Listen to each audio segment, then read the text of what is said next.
I like to give real world examples of the things that we go through from Quigley's book. And if you remember in chapter 5, the seven great um, advancements from Western civilizations and the four great revolutions. So Richard Martin, I was listening to Richard Martin's Wake Up Call, and he gave a presentation on some of the revolutions that helped mankind or that helped the quality of life of mankind. And so I decided to go ahead and take that clip and present it to you. He's going to give you a presentation of the revolutions that happened during the Industrial Revolution primarily, and some of the later ones after Quigley's book, in the 70s, which is the digital revolution. But we're going to,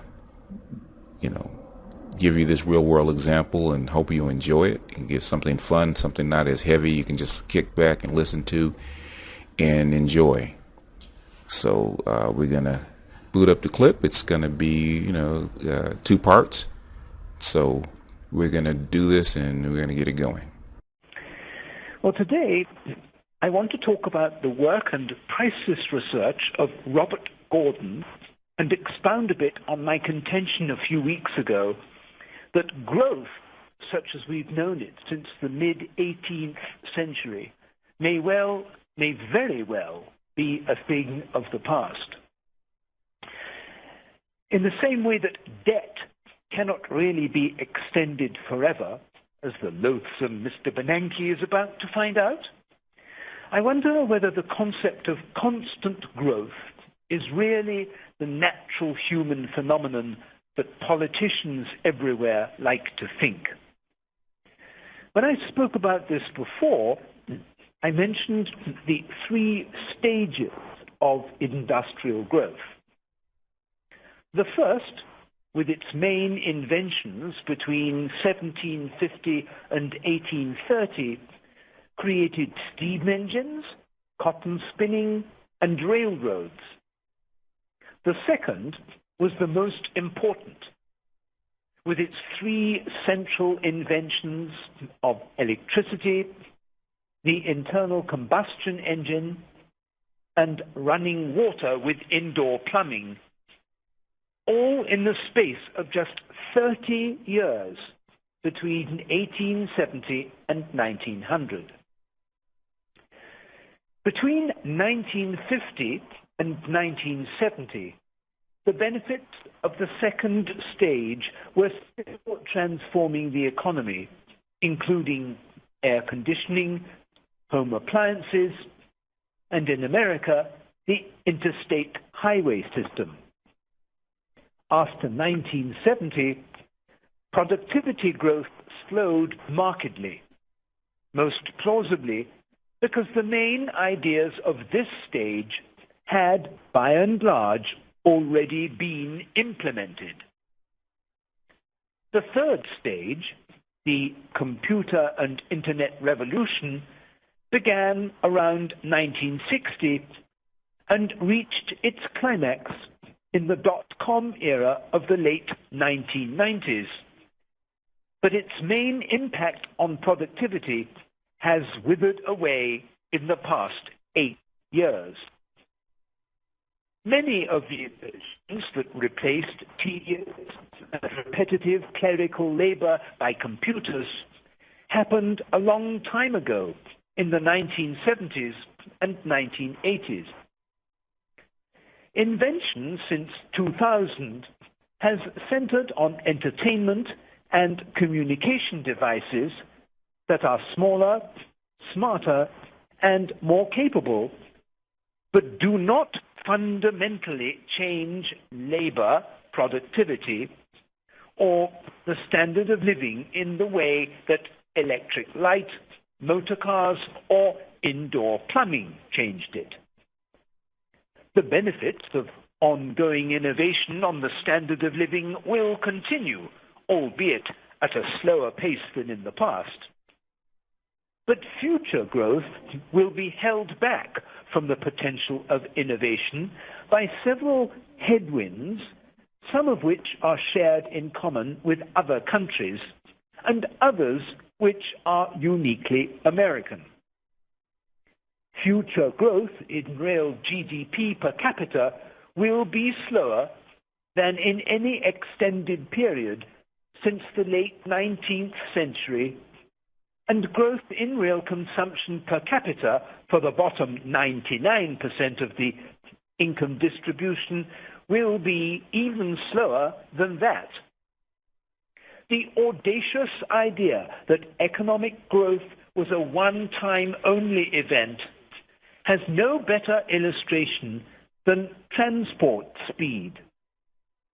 Until 1830, the speed of passenger and freight traffic was limited by that of what they used to call the hoof and the sail, and increased steadily until the introduction of the Boeing 707 in 1958.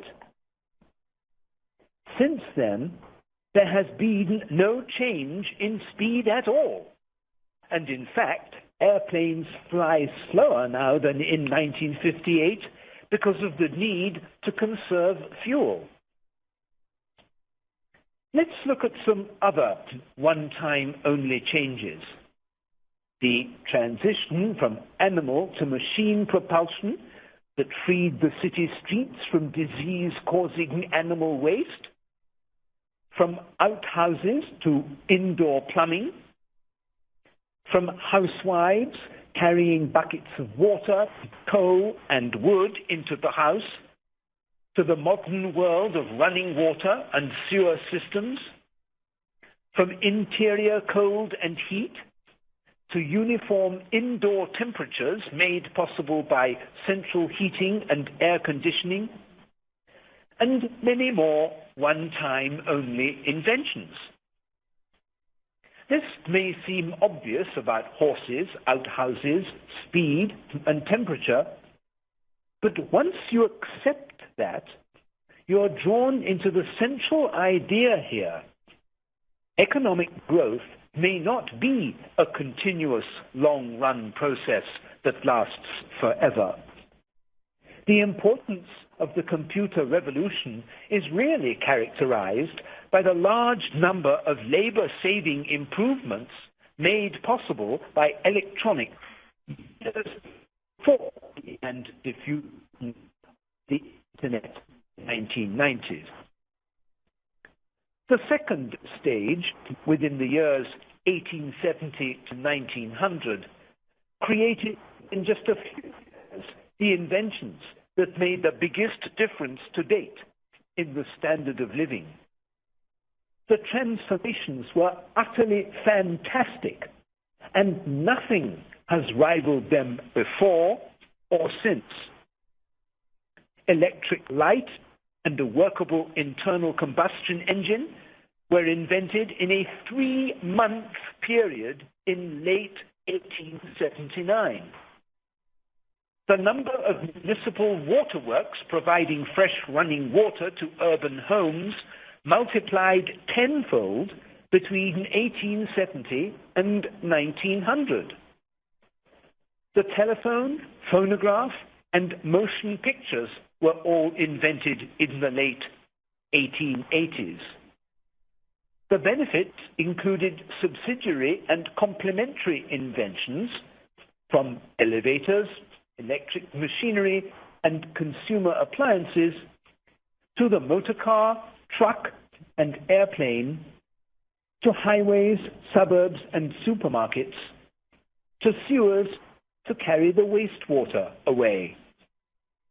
All this had been accomplished by 1929. How much hubris does it take for us to ignore and underplay these things just because we've the ubiquitous computer and internet today? The implied level of per capita income from the UK in 1300 was about $1,150 in today's prices.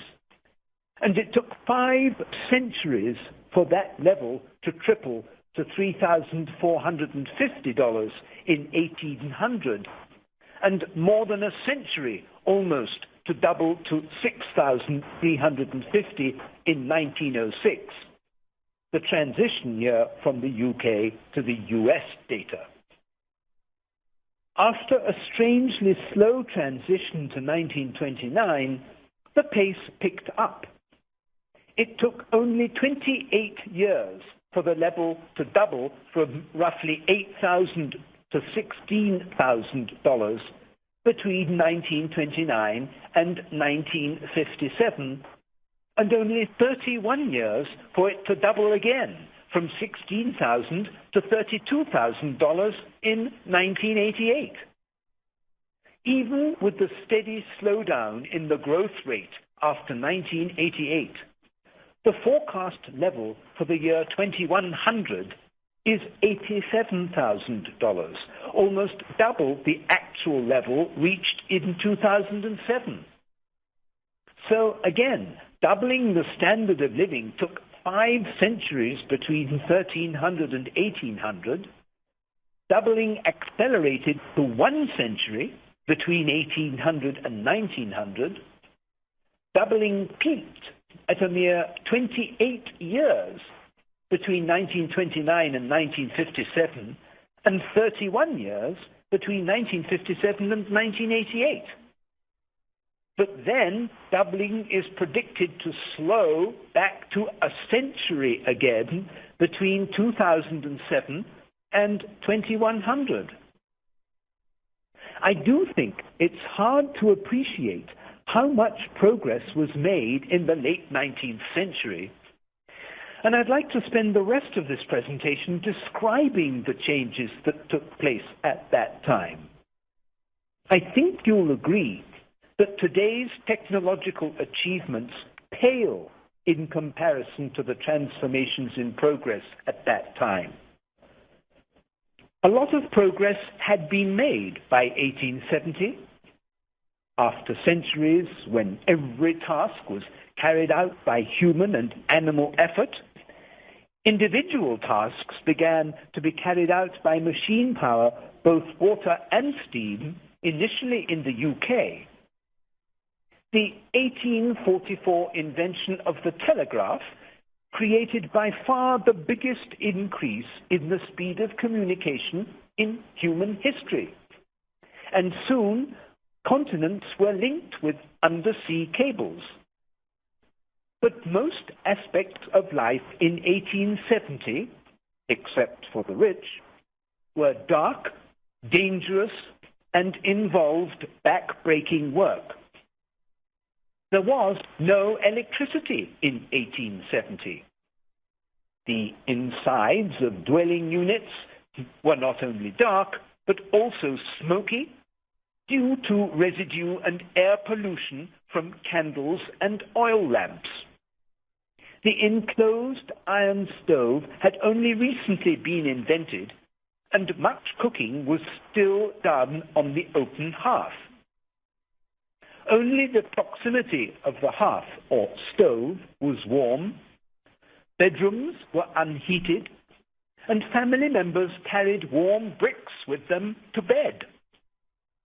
But the biggest inconvenience was the lack of running water. Every drop of water for laundry, cooking, and indoor chamber pots had to be hauled in by the housewife and wastewater hauled out. The average North Carolina housewife in 1885 had to walk 148 miles a year while carrying 35 tons of water. Coal or wood for open hearth fires had to be carried in, and ashes had to be collected and carried out. There was no more important event that liberated women than the invention of running water and indoor plumbing, which happened in urban America between 1890 and 1930.